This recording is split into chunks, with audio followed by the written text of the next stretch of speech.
The word Barzakh literally means a barrier between two things. The technical meaning is an interval between the end of this worldly life and the beginning of the hereafter. It is learnt from a large number of verses of Qur'an and traditions that death is not the end of life of man. After death, he is transferred to another world called Barzakh, and he continues his life there. The world of Barzakh begins from the grave and it continues to the day of judgment. The world of Barzakh is not this material world. Your rewards and your punishments of Barzakh are shaped through beliefs, morals and deeds in this world. The Holy Qur'an says, "On the day that every soul shall find present what it had done of good and what it has done of evil." As long as one is alive, one is able to perform good deeds and practice the best of morals in order to make them as provisions for his life after death.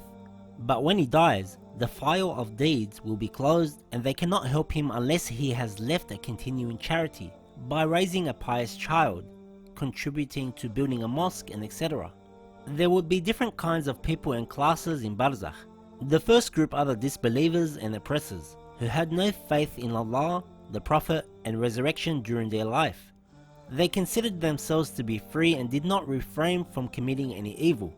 They would have a very hard life in Barzakh.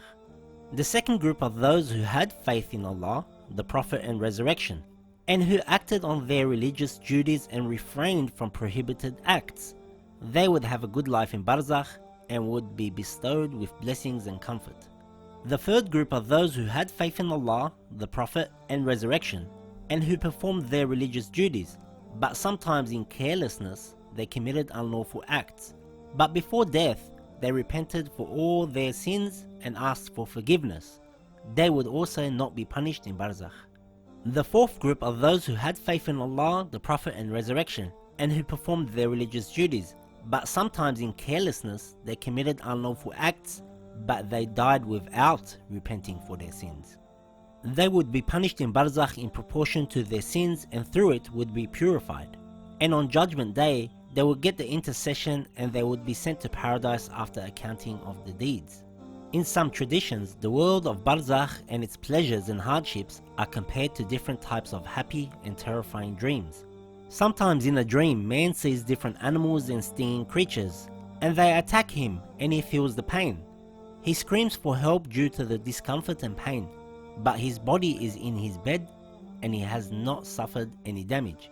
Sometimes he also sees pleasant and sweet dreams and he enjoys seeing them although his body derives no such enjoyment. Barzakh is compared to sleep, although with the important difference that Barzakh is not sleep. On the contrary, with regard to the life of this world, it is sort of an awakening. One who is attentive to his inner self in this world would see that it is filled with different types of harmful things like lust, anger, deceit, jealousy, pride and selfishness. These same qualities continue to attack and sting, except that most people are blind to see, but when they die, they will see them in their exact forms. He sees that he is surrounded by scorpions and snakes and they are stinging him, in such a way that they are the same bad qualities that he possessed in his inner self in the world, and in Barzakh they have appeared in their real forms.